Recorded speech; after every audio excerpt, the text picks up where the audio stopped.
Esto de avión en caída, en picada y la destrucción, y el 11 de septiembre me descubrí el nombre de la obra que le habías puesto después, pero en el La momento que caída. la vi, Mm. la caída en picada de Palas Atenea y la destrucción de abajo, que se llama de Ujú. otra manera, Esa se Hiroshima. llama Hiroshima, Atenas, Bagdad. Sí. Ahí está. ¿Cuándo la hiciste esa? Esa pieza es del 2008. Creo que la de los pájaros, la caída me parece que es de 2013. Digo, me puedo equivocar en un año más, un año menos, pero andan ahí. Tienen bastante diferencia entre sí, pero yo creo que si consideramos, ¿no?, el juego de los milagros, Hiroshima, Atenas, Bagdad y la caída, son todas obras que de alguna manera manifiestan una preocupación sobre la civilización, ¿no? O sea, como alertan sobre, digamos, los procesos históricos, ¿no? Cómo funcionan los procesos históricos y cómo, eh, cómo se van, bueno, como se van destruyendo. O sea, nosotros vivimos, tenemos varias civilizaciones que están debajo de nuestros pies, ¿no? O sea, hubo varios apocalipsis antes de este, digamos, si es que se entiende lo que quiero decir. Es como Sí, que, sí. y de alguna manera, Hiroshima, Atenas, Bagdad, que es una obra que está realizada con desechos de mármol, de una marmolería. La idea era como construir una especie construir una destrucción, que es una cosa un poco contradictoria, pues la lógica es que vos construirías una ciudad, la destruís para tratar de que eso genere cierta idea, o sea, que parezca, ¿no?, realmente como una destrucción, pero es construir una ruina, que funcionaba por el mármol, por el material, como una ruina, digamos, griega o grecorromana, ¿no? O por lo menos la identificamos como tal, además de la cabeza también reescribía esa idea, la cabeza de Palas Atenea. Pero a su vez era también podía ser la ruina de la guerra. O sea, no había diferencia entre una y otra. Y lo que inscribe eso es como que los procesos civilizatorios, los procesos de las civilizaciones, bueno, tienen su apogeo y en determinado momento también tienen su caída, y nosotros de alguna manera reinterpretamos esa historia y la vamos, lo- también es como una mirada hacia la historia del arte, ¿no? Por ejemplo, la cabeza de Palas Atenea invertida sí, es la misma lógica del avión en picada, ¿no? Es invertir, al invertir la forma de presentación de la pieza, hay una señal de peligro, ¿no? Hay una señal. La cabeza de Palas Atenea, podría ser una bomba, ¿no? Podría ser la bomba en caída, y como se dice, la onda expansiva de la bomba es la destrucción que genera un círculo en el espacio, ¿no? Porque la obra genera un círculo, esa destrucción genera un círculo, ¿no?, que en el centro está la cabeza de Palas Atenea colgando, invertida. Describo las piezas para que la gente se Sí, la imagine. estamos viendo de todas maneras porque ya la Ah, hemos está. filmado, así que, y también en este proceso, pero al revés, vos también generás una destrucción sobre obras hechas, y ahí está, una es el mapa del Uruguay hecho en cemento, y la otra es una carta tuya hecha en cemento en gran tamaño, que también se ve cómo la destruís, o una foto a la que golpeás hasta quebrarla. Hablemos de eso. Bueno, bien. Yo, justamente, la obra de Hiroshima, Atenas, Bagdad, en general, cuando presento algún proyecto que está vinculado a ese proceso de destrucción, que a veces, que yo empecé a trabajarlo en un momento. Por ejemplo, en Hiroshima, Atenas, Bagdad, lo trabajo desde el lugar, digamos, inscripto dentro de la idea de la escultura, ¿no? Pero después, yo, cuando la primera vez que hago una performance, la realizo sobre un objeto que es una carta que yo le escribí a mis abuelos, cuando pasamos a vivir en el exilio en Francia durante 7 años.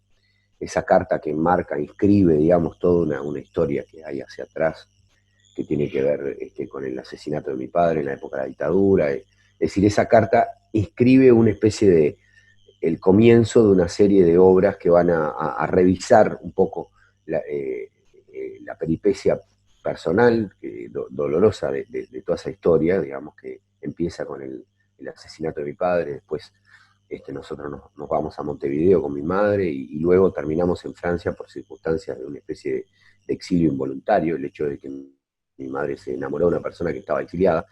Las circunstancias de esa época determinaron ese hecho, y esa carta es como el comienzo de un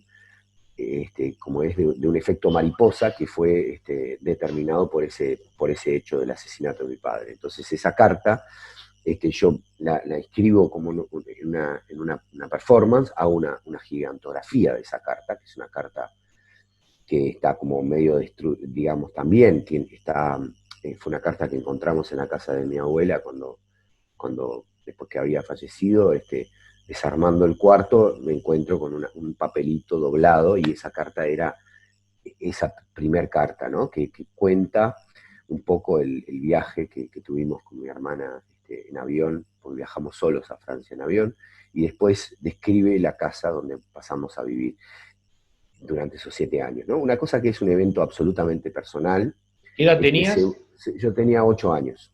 Eh, una cosa que, digamos, sería una historia completamente personal, se vuelve algo como una especie de confesión que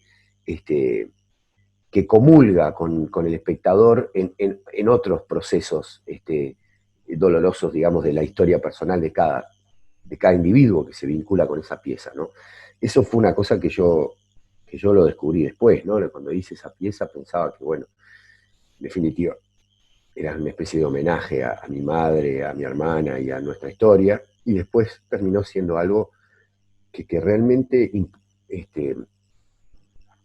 que impactó muchísimo y que me permite vincularme con el espectador desde otro lado y trabajar la obra desde otro lado, donde el impulso artístico se vuelve un impulso a veces de exorcismo, ¿no? De una acción que exorciza, digamos, esa memoria, la destruye simbólicamente, porque la acción es de destruir. Yo lo que hago es pararme en la gigantografía de esa foto que está, de la foto de esa carta, que está impresa en un papel muy grande, que mide lo que miden más o menos 2 placas de yeso. Esas placas de yeso están apoyadas sobre bloques de construcción, esos bloques, el material más barato de construcción, que se destruye relativamente fácil, y sobre esa plataforma yo me paro y empiezo a destruirla, ¿no? Entonces, no la destruyo totalmente, no es una ruina, es una acción que genera a través de ese acto violento, si se quiere, violento y al mismo tiempo reparador,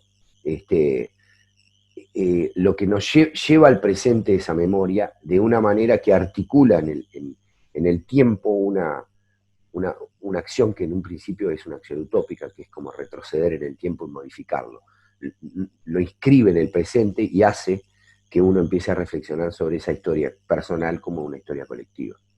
¿Cómo se llama esa Esa es la obra? operación. ¿Qué nombre le has puesto? Se llama Retro. Retro. Justamente después, Retro. Después, la serie de piezas que hay las 3 performances que hay inscritas en la exposición son la trilogía de los retros. Empieza con Retro, después Retro 0 y luego Retro 1, que es la última performance. Después está el mapa del Uruguay en una acción similar. Exacto, lo que yo hago después es planteo una obra que es como, bueno, esa misma acción, digamos, de destrucción, que yo entiendo que es una destrucción simbólica, que es una acción donde uno lo que hace en realidad es, por un lado, descargar una cierta energía sobre un objeto que tiene un simbolismo particular. En el caso, era la geografía política, el mapa político de nuestro país, del Uruguay, ¿no?